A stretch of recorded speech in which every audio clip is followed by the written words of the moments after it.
Hey everyone, Todd Schutte here with the Bona e-learning team. And I'm Dee Linston with the Tech and Training team. You know, Dee and I are here today for the December webinar on Bona Systems. And we're going to talk about Bona Systems, but also a lot of the innovations in the products within those systems. Because it doesn't really matter if a manufacturer tells you, oh, we got a whole system for you. But, you know, some of their products are really good, some are not very good. It doesn't do you any good as a professional then to try to use that system all the way through.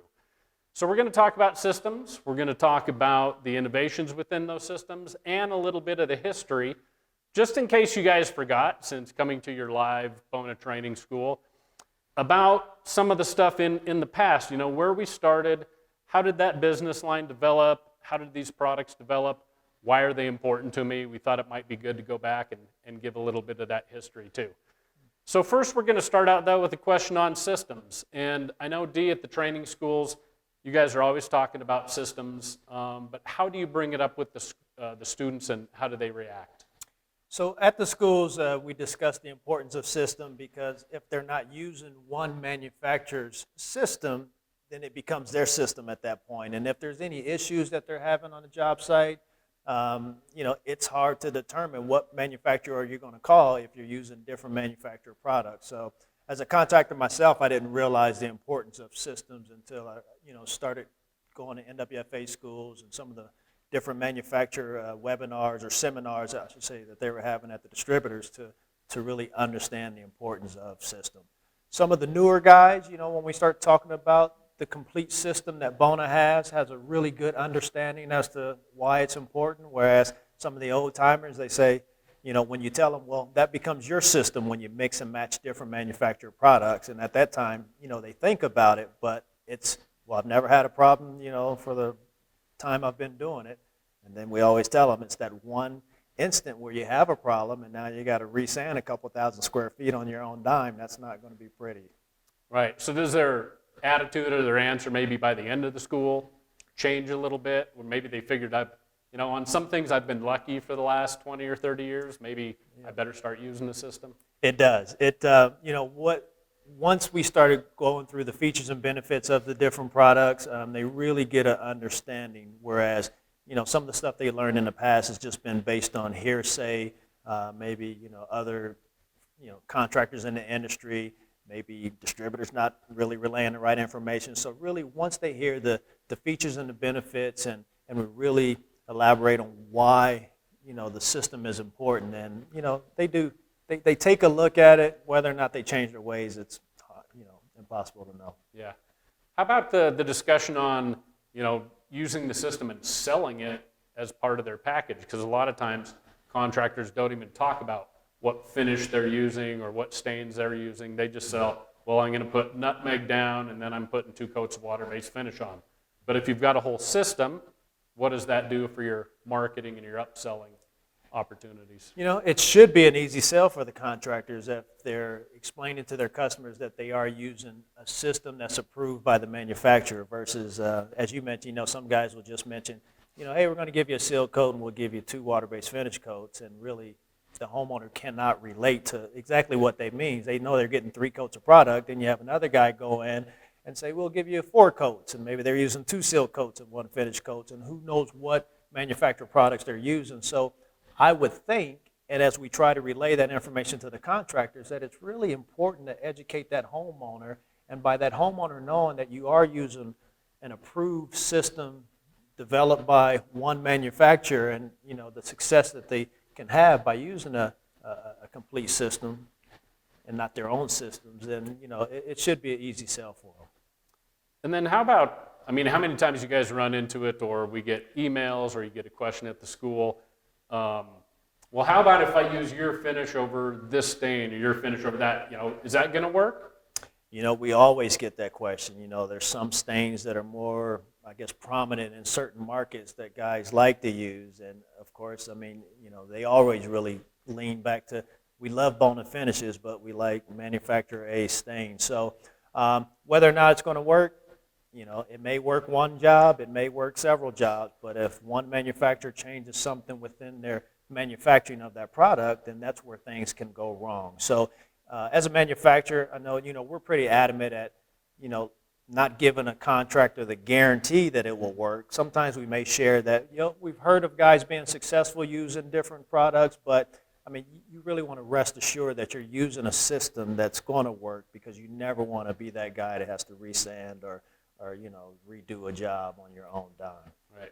I would think too that guys have, I mean, there's so many other variables on a job site, whether it's environmental conditions, the customer, having different kinds of customers, the species, the subflooring, other contractors and stuff on the job site.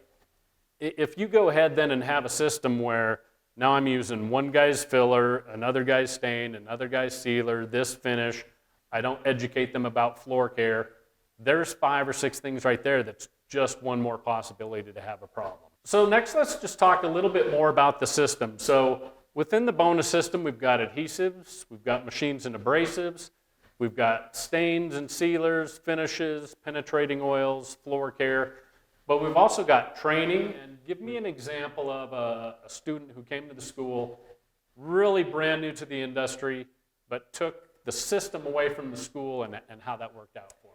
Yeah, so there's been, I would say the percentage is small when, some guys are stuck in their ways, where some guys that are new to the industry and some guys that have experience, where you hear back from them and they really compliment the training and how they learned the complete system and how they've implemented it, and they've never had any issues. I mean, following our recommendations and guidelines, which they tend to do once they see how well it works in a classroom. Once they take that back out into the real world and they start, implementing those practices, I mean, they have, great success, and then they'll call us and say, man, that's all I'm ever going to use, because, again, it's a system, and it's a system that I know I've never had any callbacks on. And some guys have really taken it to another level where they may use, a few different products outside of our system and really to start to grow their business. There's one guy out of the Carolinas who, even a polishing compound that he would use to bring up the sheen and things of that nature. So there's different things that they'll even add to it. But, hearing back from those students that have really implemented those systems into their company has been really great. Yeah, and that brings to mind, so not only, we use the schools and the processes and Bona recommendations, best practices to help guys be successful, but like you said, we learn new things from them too, but then it also gives us a chance to learn from everybody's mistakes too, which are important so that you don't hopefully repeat those. I can remember a school in Virginia, this was probably late 90s, one of our mobile schools that we were doing. Guys sitting in the front row, and every time we brought up a situation of, be careful of this, don't do that, or whatever, he'd say, oh yeah, you don't want to do that, I've done that before. So everything that we had said, don't do this, he had already done it. Now hopefully he only did it once, but again, there's usually some examples where, again, guys have tried different things at schools, and then they can just affirm what we're saying on, yeah, that is a good best practice, that's a good technique, that is something you want to avoid, because we've all had a few on-the-job lessons learned here and there. So it's not just the successes, but the troubles. Part of the learning going here and there too. All right.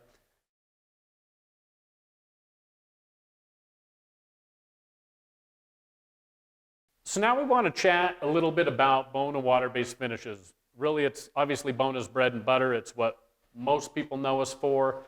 Even though we have the full system, it's really one of the things we think we do best. But Dee, when we're talking about systems, and again, from your contractor experience and training, why do you think it's so important to have a system for your finishing process, and finishes in particular? Yeah, well, with the finishes, the finish is the last thing that's going to go down. Although, I mean, the whole process is important. I mean, you can't be a bad sander and think that because you're a good finisher, things are going to turn out right.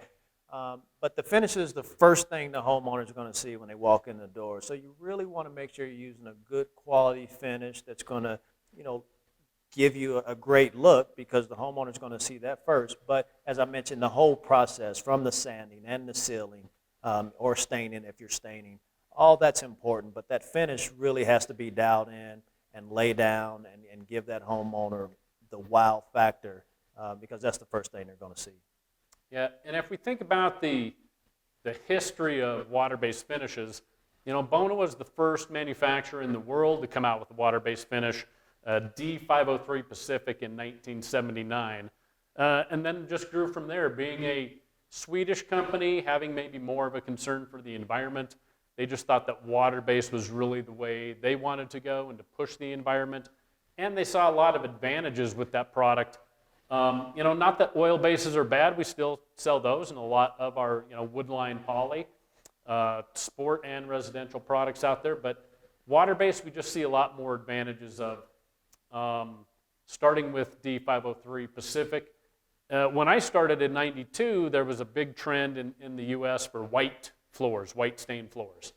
And of course you can't put oil modified on those because they turn yellow. So Pacific Strong was our flagship product at the time. We also had one called Pacific Ultra. That may have been a little bit stronger, more durable, but it also had a little bit of color to it. So Strong was really the one, especially in the US, but probably worldwide, that brought Bona really into the picture of being a finish competitor in this market. It was because of that white stain trend.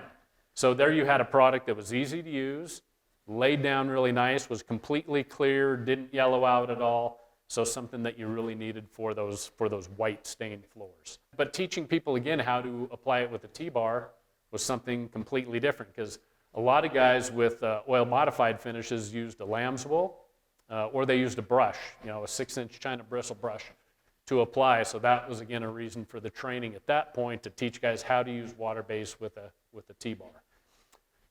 Another thing that's very different about Bona, and we think one of our main competitive advantages, is having our own dispersion reactors. So what that means is basically Bona and our R&D department, we can build a finish from the ground up. We don't have to wait for Dow or BASF, one of the big chemical manufacturers, to come up with a new dispersion that might also work as a floor finish. To my knowledge, we're the only competitor, the only manufacturer that has that. So that means what we can do is take a finish and just concentrate on the variables for a wood floor finish. So you've got sheen stability, you've got flow leveling, you've got scuff, scratch, and chemical resistance. You've got ease of use, so how easy it is to put down, how long it's going to stay open. A lot of different variables that we can focus on right away from the start. The only way to do that is to make your own dispersions. So not only do we have our own dispersion and binder reactor, but also our own isocyanate reactor, which came into play then when we started making Bona Traffic and isocyanate hardened products. But Mega, which was the first product that Bona made that was 100% Bona dispersions. So that was a big first in market. And if we look at that product, since then, we're still selling it today. It's still one of the most widely sold finishes in the world as a single component waterborne finish. So that's 26 years. I think that product has been on the market, still one of the best ones out there. The next big change, and I'd like to see, when the students see Mega, Traffic, some of the other products that we have at the schools, what their reaction is. But the other thing I can say is when we came out with Traffic in '98, it was a huge change in the market because at that time, sheen-wise, semi-gloss and gloss were a lot more common than even satin, a regular satin. So now we come out with a 2-component product. It's isocyanate hardened. It's got a really, really flat sheen, and it's just so different, right? Now you've got a pot life to it, so and it's really expensive. So we were really afraid about bringing this product out, but it was such a jump in performance that we went ahead and said, this is something that the market needs. So we went ahead and took it out. Since then, not only from the sheen level do I think we've changed the finish market, now everything's low, at least commercial satin down to extra mattes. But if you look at interior surfaces, same thing. Now you have interior paint going to flatter and flatter sheens. You've got automobiles now that you can get in flat sheens. So I don't want to say that Bona influenced the automobile market, but who knows? I just know at that time the sheens for everything was a lot shinier. And since we've introduced Traffic to the market, everything has gone down. Dee, tell us a little bit more about our latest innovative finish. Yeah, so our latest innovation in our two-component lineup would be Traffic HD. Traffic HD, man, it's the best product I feel in the market. It's definitely the best product that we have in our lineup. I mean, we have a Traffic family of products. We have Traffic Anti-Slip, which has its unique use, and then we have Traffic Natural, which is the lowest sheen product that we have. But Traffic HD, it's the most durable product we have.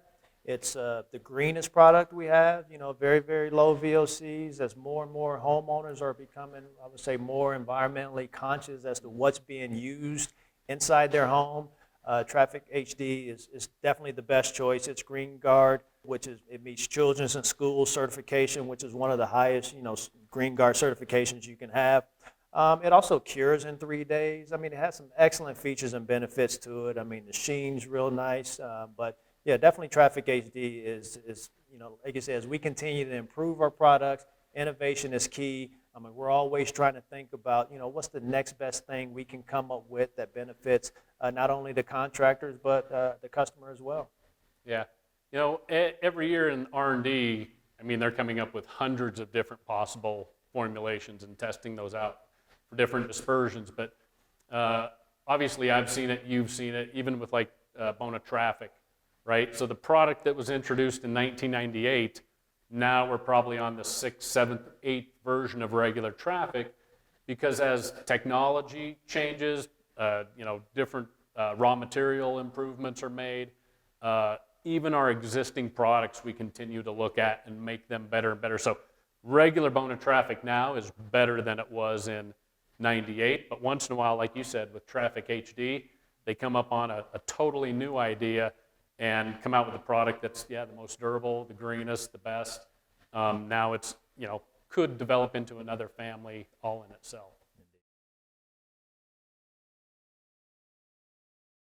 Now let's transition to Bona sealers, right? To another key part of our system. And with sealers, right, what do we tell them in the school? That difference between a sealer and a finish, right? There is one, and Bona makes sure that you have that. So what do you tell the guys about that difference? Yeah, we have a whole slide where we're discussing why use a sealer.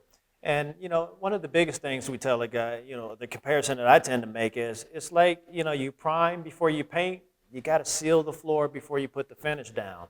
And, you know, we have a variety of different sealers that we manufacture, and really aesthetics. I mean, the sealer is going to give you a different look, but you don't want your finish soaking into the wood and causing, you know, side bonding or panelization, things of that nature. So that sealer is going to soak in and give you the look you're looking for, and also give you a nice build coat. It's going to allow your finishes to sit on top and perform the durability. So, you know, we get into talking about details, the difference between all the different seal coats we have. Our stain also is a sealer, and so, but we do express the importance of, it's important to seal the floor before, instead of putting straight finish on the floor, because it's never a good thing. And finishes can become an expensive seal coat, but they're not really going to seal the floor as well as a true sealer will seal the floor. Right. And I think what we see with a lot of our competitors, right, because again, they don't have dispersion reactors, they can't make their products from the ground up, is they'll take a finish and water it down to make it their sealer. So yeah, it is soaking in a little more to the floor, but it's really the water that they put into it or whatever other carrier that they're using to water it down with. It's still the same elements or the same film sitting up on top. And one quick way to check that, just smell it. So if you smell their sealers and it kind of smells like their finishes, then you know. Whereas if you take, again, classic seal, amber seal, you take our sealers and compare them to our finishes, right, you've got completely different smells. So yeah, I've always found that to be one of the interesting things about just the industry, and what I think, again, is our advantage versus our competitors is being able to really make specific products, whether it's a sealer or whether it's a finish, and knowing that there's two completely different functions that you have to have there. And then being able to teach that to the customers and why it's important. And then again, from color options, so what else are you getting from a sealer? You're obviously sealing the floor, but talk a little bit about the different color options we have. And in terms of natural look, I say that all of our sealers, you know, for the most part, except a stain that has color, is considered natural. But now we have white sealers too, so that's adding a little color to the floor with our natural seal, which depending on the wood species, you're not going to notice any color from that product. It's going to keep the wood looking as natural as possible. To a Nordic seal, it's going to have more white pigments in there, so if you're going for more of a Nordic look and a white look, then that'll be a good product to use. And of course, you always want to test all these seals coats out on the different species that you may be working with. But we also have a sealer that'll give you an amber tone, so if you're going for that oil-based look, then amber seal will be a good choice. 1 or 2 coats would be great to get that oil-based look. And then our classic seal, I would say more or less like on a maple floor. If you really want to keep that maple floor looking as light and natural as possible, classic seal is a good product to use there. Or natural seal and Nordic seal if you wanted to make that maple a little bit more whiter. And then we have intense seal. And intense seal, species dependent, it's really going to make that wood look a lot more vibrant and make it pop, more than some of the other seal coats. So depending on the species, I always tell contractors, it would be good for you to have a nice sample board of all the different seal coats. That way your customer can see exactly aesthetically what these different seal coats can give you look-wise. And then you can help them choose the finish that's best for the application. What are people's responses when they see Mega, Traffic, Naturel go down in schools? Sure. So, many of our contractors that come to the school, they really like the single component products only because there's never any waste. And so, being able to show them and educate them on our 2-component products and especially our hardened products, you only want to mix what you're going to use. I mean, many guys are just so used to having that full gallon and starting and hoping that they can use what's left over. But it's really important that, because it is a premium product, it does cost more, our Traffic family of products, that you really want to get a good feel as to what your coverage rates are, or staying within our coverage rate and how to put it down to achieve that, which is challenging in itself for some contractors. But, the single component is what they tend to lean more towards, but once they see the ease of use with the 2 components and we educate them on how much more durable it is. And of course, just hearing it is not enough, but it's proven. I mean, most guys are out there talking about how much more durable our, Traffic family of products are compared to our single components. But, being able to put down in different products, guys really enjoy that too, because most of them think, oh man, once I add that hardener, I got to run through the house to get this product down, which it's applied the same way you would apply Mega. You have the time. We talk about, of course, temperature, relative humidity, and setting the environment so that you have the chance to put water-based products down. But they really do enjoy being able, because they may have used Mega their entire career, and now in a school to be able to use, some different products so that they can see how easy they are and hear the features and benefits of them really gives them a chance to really then go out there and try those products for themselves. Yeah. The other thing I think you guys really that we want our customers to understand about Mega and Traffic, one is, again, because it's a Bona-only dispersion, right? There's still today nobody out there that has a Mega knockoff. In fact, Dow and BASF and some of those big chemical companies have wanted to try to knock that off because it's such a good dispersion and because it works so well for a number of things. But even they finally stopped trying to knock off Mega. 26 years that product has been out, and again, Traffic since '98. It took any competitor 3 years to try to come up with a Traffic type product, because again, at that point in time, Dow, BASF, none of the big chemical manufacturers had a dispersion like that because they weren't looking just to make a floor finish. It even took us, because Traffic was so different, it was really flat and sheen, but had very little flatting paste to it. So the next thing, of course, guys wanted was what? Semi-gloss. So it even took us 2 years then to come up with semi-gloss, because it wasn't a fact of just taking flatting paste out. We actually had to make a whole new product to make it semi-gloss.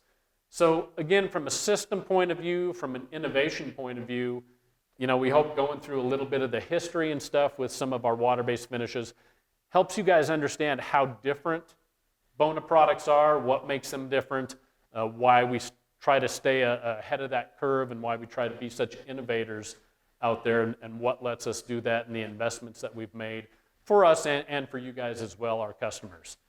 Now with the assortment of water-based sealers and dry fast stains, so we've got a lot of different colors that guys can make that floor before they put the finish on. We go back to the importance of training and being successful with those products. So if you can expand on that a little more.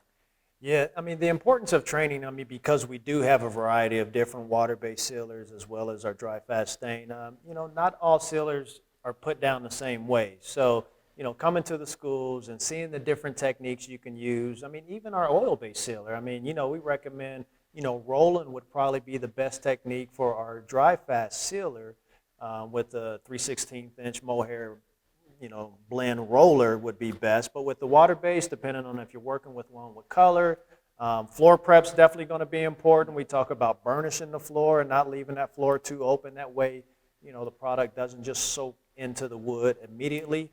But yeah, you know, just the different techniques, whether it be rolling, T-barn, whether the product has color to it, and, you know, depending on the layout of the floor too. I mean, herringbone can be pretty tricky when it comes to a water-based seal coat. But floor prep, getting that seal coat down, you know, when I say fast, you don't have to run through the house, but just kind of being aware of your temperature, relative humidity, floor preparation, and the different techniques. So coming to the school and learning, you know, which sealers are, you know, work well when you roll them versus the ones that work better when you T-bar them is highly important. And you're only going to learn that in the school. You may hear different guys talk about, you know, different ways that they do it, but we want to try to help you be successful in achieving that coverage rate and getting that sealer down so that when it comes time to put that finish coat down, you know, you have that base coat laid down correctly. Yeah, another thing that just occurred to me is, again, compared to when you and I both started at Bona, is now there's so much, wire brushed, distressed, saw skip. So there's so many more floors that have different levels and stuff on them. Really can't use a T-bar on those types of floors. So that's where roller also becomes more important, and not just for your finishes, but also with your sealers when you're dealing with something that has color in it. Otherwise, if you're just pulling one flat puddle over everything, then you're really going to fill up those low spots maybe with too much color. That's a good point, especially like you say with the circle sawn or, you know, hand scrape distress. I mean, classic seal is one you really want to be careful of because as it sits in the puddle, you know, it can stay white. And so, you know, it's important to learn some of those little nicks and you know, I should say techniques when it comes to the different sealers based on the type of floor you're trying to put it on.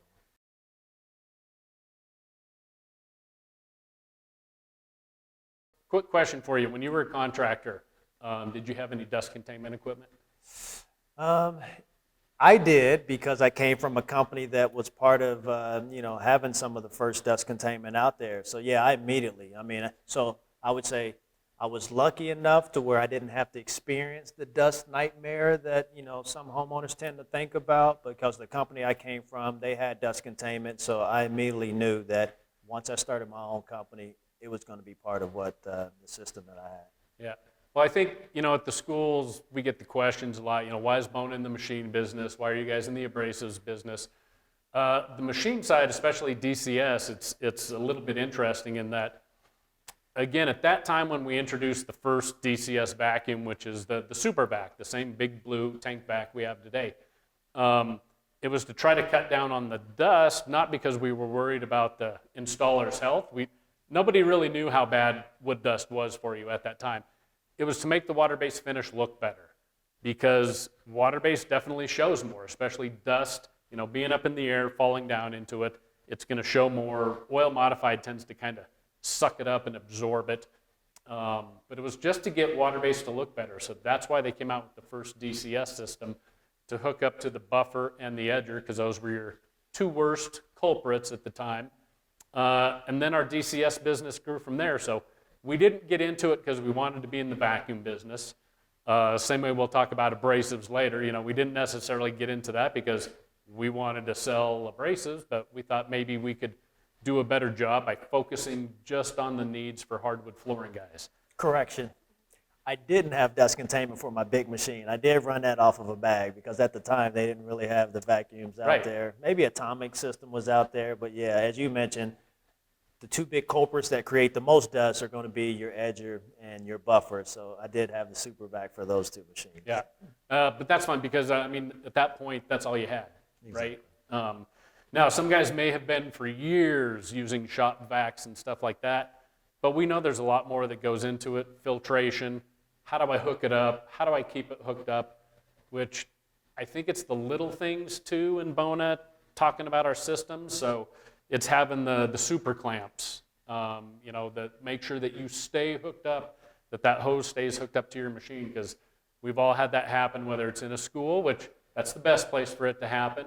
Definitely not in somebody's house when that hose comes off the edger tube for a split second, and now you have dust all over the place. So that's one thing I've always liked about Bona, is just the full thought process that goes through there. Or again, listening to our customers. We don't have everything right the first time, right, every time, but from you guys working at the schools, from our TMs out in the field, from our BCCP community, from just regular contractors that we know, even distributors, right? There's some really bright people all the way around in this industry who will say, hey, why didn't you do that? Or why don't you guys do this? So I think it's those small things that make a difference too. But we went from DCS, and tell us a little bit, DCS experience. This is what I love too. You're at the school, one of our big locations. You got 4 panels going. What are guys' reactions to equipment being hooked up? Yeah, the guys are amazed that, not seeing the dust cloud up in the air. As you mentioned, in some of our larger facilities, we're running, bigger panels, and, every machine is hooked up to dust containment. I mean, they look around and wonder, man, where's the dust? So, you get a lot of guys talking about the vacuums that they rig up, and they say, yeah, we get a little bit of dust. And, as you mentioned, the innovation. I mean, our goal is to really try to make it easier for the craftsmen or the contractors out there. And so when we're working with a vacuum company, I mean, we want to make sure it's really dialed in to be a dustless machine versus, you take these, shop vacs or these pigs that some guys use and just different things. Some guys say, man, I created this. And it's like, man, why did you want to take the time to go through that creation when we already have something created for you? And most of them talk about cost, and we totally understand. Maybe you can't, or you think you can't afford to have dust containment. But man, if you're buying dust containment equipment, you definitely should be raising your prices, and that price, raise should pay for the equipment itself. But there's a lot of guys out there that will create their own machines, and but they're amazed at how well our machines work as we try to modify them, even for some of the different machines that are already out there that may not be, set up for dust containment. Maybe they don't have a nice brush skirt on there, so therefore you don't really get the suction that you should get. We're thinking about how does this work best with our equipment, although we do try to make some modifications for other equipment that may be out there. So Dee, you were talking about guys just using their own shop vacs. And again, in our experience, and really if you dig into it a little with those guys' experience, what's the main problem in doing that?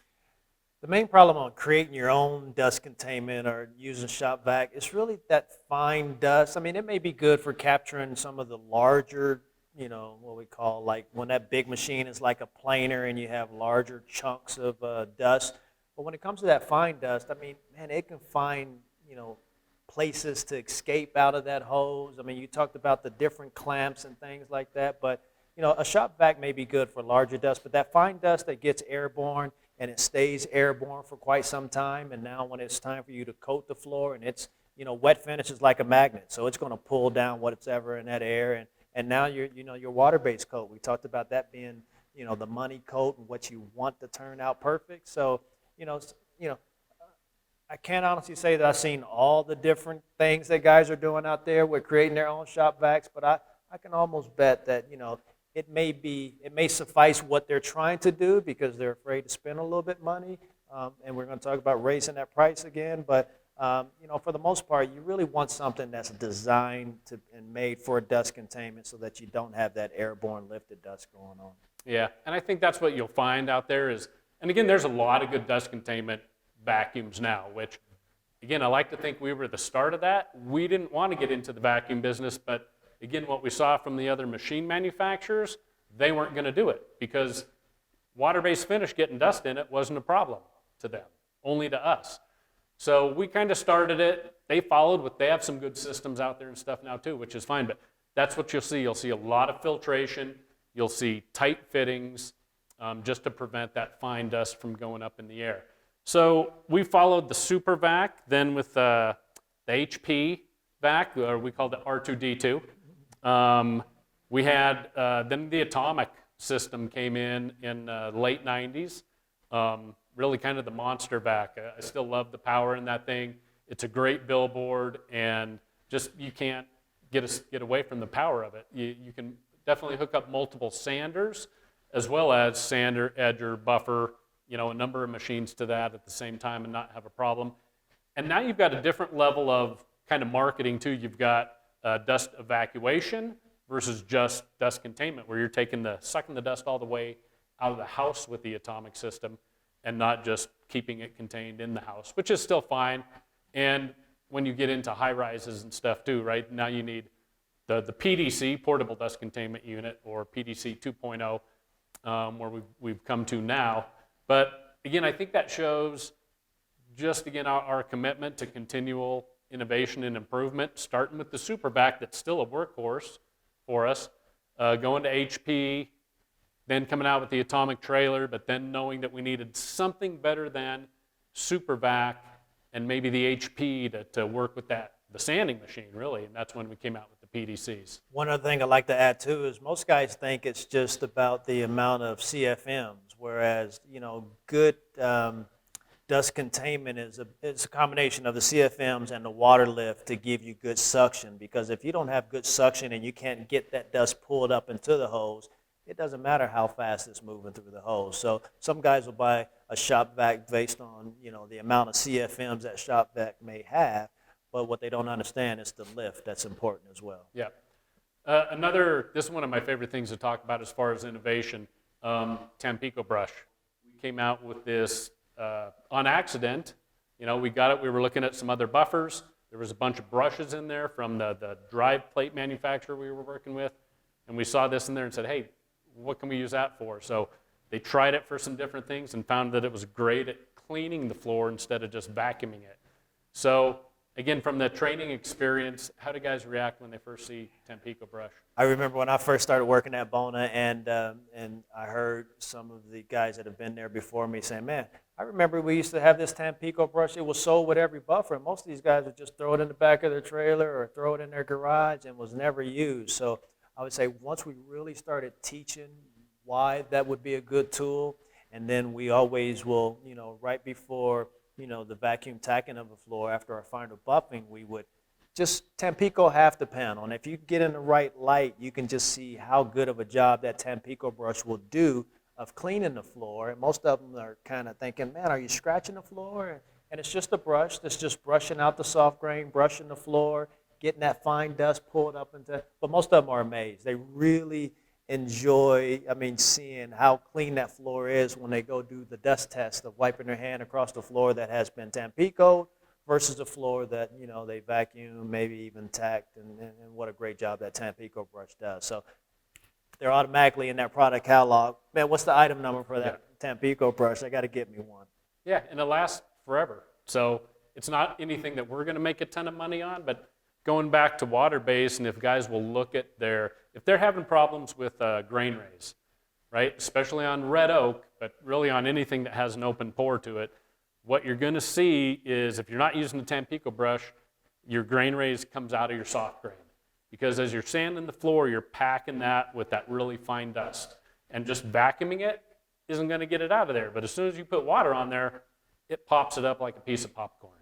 So again, a little innovative, apple falling out of the tree and hitting you on the head type of moment. But if you don't have a Tampico brush, get one, right? Yeah, it's huge. All of our instructors talk about that Tampico brush because they just know, like you say, we're not going to sell, multiple Tampico brush to one company because, as you mentioned, it lasts a long time. But they are amazed as to how much better their floors look because of, as you mentioned, minimizing that grain raise when using water-based product for sure. Yeah. Well, one last thing on DCS. So you mentioned earlier about upselling, that you should be charging more for using DCS. Tell us a little bit more about that, especially how it relates to the homeowner.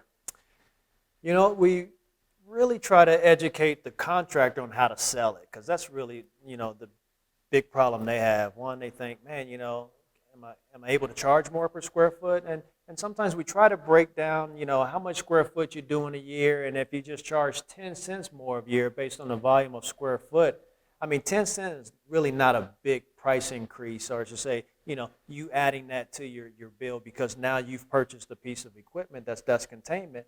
But if you think about the amount of square foot you do over the years and that 10 cent more a square foot, I mean, you can probably buy, several pieces of machine. I mean, and man, you get up to 50 cents or $1 a square foot more. I mean, that's thousands of dollars more a year you've made just by raising your price based on the amount of square footage that you're sanding and finishing. So it's huge. I mean, and as much as we try to educate them on, some of them will get it, and it may take some of them a while to for it to sink in, to realize that, man, that's not much, and I can, increase my price by that much. And some of them are a little bit nervous because of the competition. Well, I'm already the higher guy on the block now, but I'm thinking, well, you should be even higher when you purchase dust containment. Yeah, and we have that discussion too with the schools for years, right? On when we start talking a little bit about what you could upcharge for, whatever, guys will always say, somebody in the school will always say, oh, you can't charge that in my area. No, you can't charge that in your area, or you're not.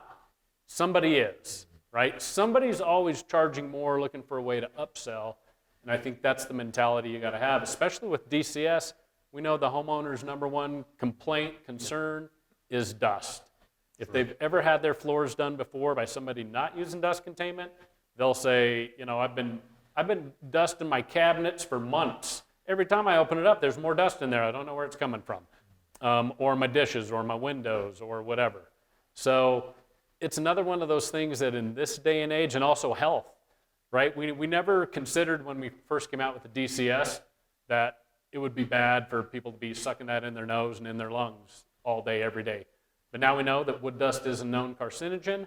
So for the health of the contractor, health of the homeowner, happiness of the homeowner, and the ability to upcharge, everybody should have DCS. Yeah, it's a win-win. So you talk about, it's sensitizer, I mean, cancer causing, I mean, it's just, I can't imagine a guy getting a job these days without having dust containment. I mean, when we get that phone call on the tech line from a homeowner, like, who would you recommend, and, is it going to be a dust nightmare? I mean, we're having to explain that to them, that you definitely want to find someone that has dust containment because, I mean, it's going to be key into that finished result. Hey, Dee, thanks. Really good information to end off the DCS section there.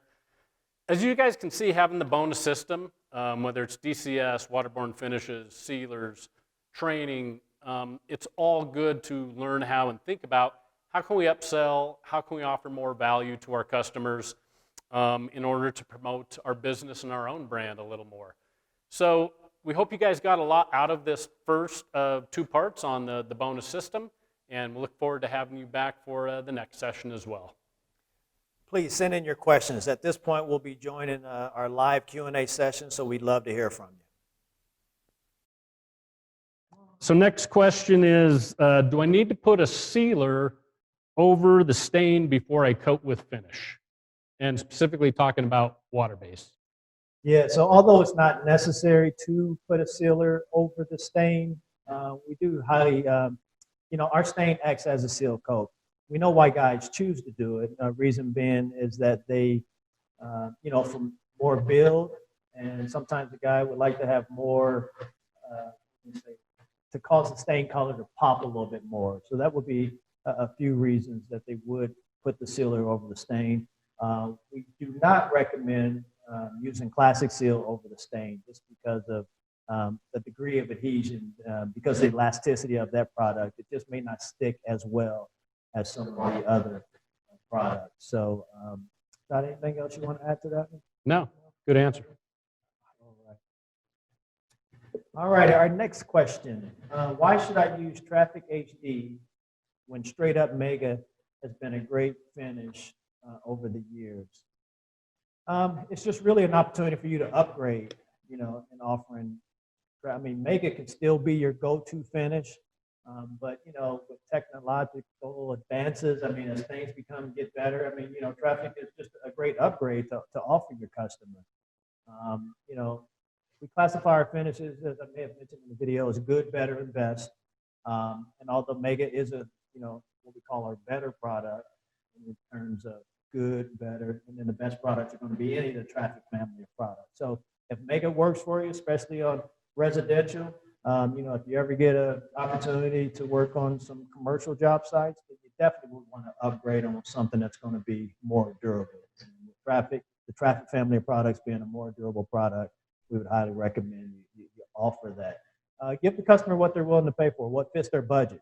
I mean, sometimes when they're looking at cost, although the cost difference shouldn't be that huge, you want to make sure you're at least explaining all the different finishes and the features and benefits of those finishes. That way, they may decide that they may want to upgrade to the best finish.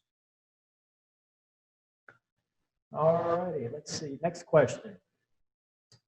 I've got my own system and it's worked for 20 years. Why should I switch now and use the Bona system all the way through?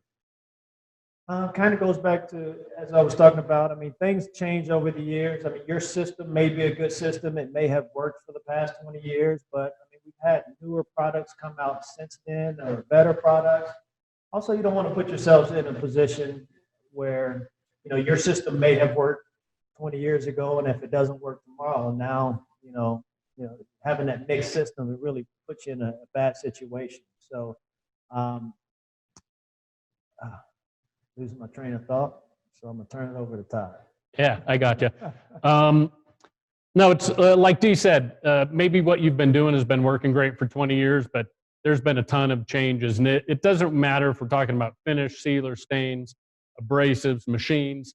Technology is moving so fast now that if you're not constantly trying to stay on top of things, sooner rather than later, you're going to be behind everybody else in your field who is trying to stay ahead. And the younger guys coming up through this industry seem to be better, or they latch on to new things a lot easier than some of us who have been in it for 10, 20, 30, 40 years. So it's just a matter of doing business. You've got to stay on top of all the new technology, what's best, because also there's usually chances for cost savings, upgrade opportunities, better selling, better marketing. So it's just part of being in your business now, even in the hardwood flooring industry, to stay on top of technology changes all the time. All right, thanks, Todd. Yep. I'm also going to pass this next one over to you, but it has to do with upselling. They said, tell me more about upselling and how to give yourself a raise. I really like your explanation on that. Yep. So again, in the schools, we always used to ask, hey, have you thought about how you could give yourself a $5,000, $10,000, $25,000 raise this year? And usually the answer is no. So just easy math. Let's say you do 1,000 square feet a week, and we'll be conservative on this. 1,000 feet a week. Let's take 50 weeks of the year, because we'll say you even have 2 weeks to take vacation. I know for some of you guys that's unheard of. So that's 50,000 square feet a year. And the question is, hey, do you guys ever sit around the table and talk about how could we charge more per square foot? Whether it's 5 cents, 10 cents, 25 cents, 50 cents, $1 more a square foot. How can we upsell? How can we charge more? How can we bring more value? Because 50,000 square feet a year, if you can simply charge a nickel more, that's $2,500 in extra profit that you're going to make. If you could charge 10 cents more a square foot, that's $5,000 profit. If you could charge $1 more a square foot, which we know for DCS, especially atomic trailer DCS, right? When some guys offer that to their customer, that's $1 upgrade per square foot. So $1 times 50,000, if they could sell that atomic upgrade on every job, that's 50 grand more a year in profit. So it's just the point of, are you having that discussion? Again, are you keeping up with new trends, new options, new opportunities to upsell, upgrade your customer, educate them a little bit? And they always want to buy more and buy the best. So just make sure that you stay on top of it and you're able to offer that to them and educate them about it. Then you guys can sit around the table and have a beer or two and talk about how can we charge a little more and bring a little more value to our customers. Thanks, great point. Next question, why is there a short stubby cord on the back? Bona always is trying to, do the little things that cause you guys not to have to, like the shorter cord just long enough so that it can plug into the multi-disc. Flexi head. Yeah, multi-disc. Sorry, thank you. The Flexi sand. It's just long enough to where you can plug it right in there. You don't have the extra hose kind of lingering around the floor. Plus we figured, you have enough extension cords. We don't need to make it, long enough like an extension cord. Also some of the little things Bona's done also was just make the hose long enough to where it would also fit into the flexi sand buffer as well. So just some of the little things, definitely don't want to, add more cost or have to raise the cost by adding, more things to the machine. But just thought that'd be a good fit, the size wise, just so it can plug right into your buffer and you don't have the extra cords you have to work around. Next question is, how can I make sure that me and my guys are getting more experience on every job? Pass this over to Todd. All right, I got it. Again, it's one of the questions that, Dee and his team ask at the schools, and, we have on our e-learning courses as well, is do you actually have, let's say you've been doing this for 20 years, and it's important to ask, do I actually have 20 years of experience, or do I have 1 day of experience or 1 week or 1 year that I've just repeated for 20 years? So some ways to make sure that you are capturing and getting experience: keep a job journal, right? You're learning something new on every job, whether it's something about a particular kind of customer. Even if every job was red oak strip, you would learn something on that job. Maybe it's about the subfloor, or about this certain manufacturer of strip. Have a monthly meeting with all your guys. And again, just talk about what did we learn this month, and write all that stuff down, and make sure you have your own, management and learning process for passing that information on to all of your guys. Another thing you can do is get a mentor, whether it's through, say, like Bona Certified Craftsman Program, you reach out to another craftsman around the country, or just another contractor. Maybe you met them at NWFA. Some of your distributor folks, machine service people, maybe wood flooring manufacturers, but get a group of people that can, you can bounce things off of and discuss different business ideas off of. That's also a good way to make sure you're gaining experience throughout the year, and that you're better able to increase your business. Thanks, Todd. Let's see, next question. I think we may have already covered this, but in regards to putting sealer over the stain before the finish coat. And as we mentioned, it's not necessary. Our stain is a seal coat. Therefore, you are able to put finish directly over our stain. Not all stains out there on the market are true sealers, so it's important that you know from the manufacturer whether or not it's important to use a sealer over their stain. But with the Bona Dry Fast Stain, you can go directly over it with our sealers, with the exception of Classic Seal, and some guys will do it just to enhance the color of their stain. Next question, let's see. Why did you stop making Pacific Strong? I love that finish. I think we pulled Strong off the shelf about 2010, I think it was. So that product has been around for almost 25 years. And so, and we understand guys, love certain products, habits are hard to break. But as we kind of talked about also a little earlier, technological advances, we've come a long way with some of the finishes. We have, better finishes that work, I should say, work better than Strong. It was a good product, but, with some of the newer finishes that we have, we just feel that it was time to take that off the shelf. So I think that wraps up our Q&A section. We really appreciate you guys, sticking with us during our live feed. Please, if you're not already tuning in to On the Floor, a podcast by Rob and Wayne, please make sure you take a listen to that. They give a lot of good information about some of the things that are happening out there in the industry. Also, stay tuned, or keep in mind that you can always reach out to the tech and training department at Bona US Tech at Bona.com if you have any other questions, and continue to keep an eye out for our up and coming webinars. Thank you.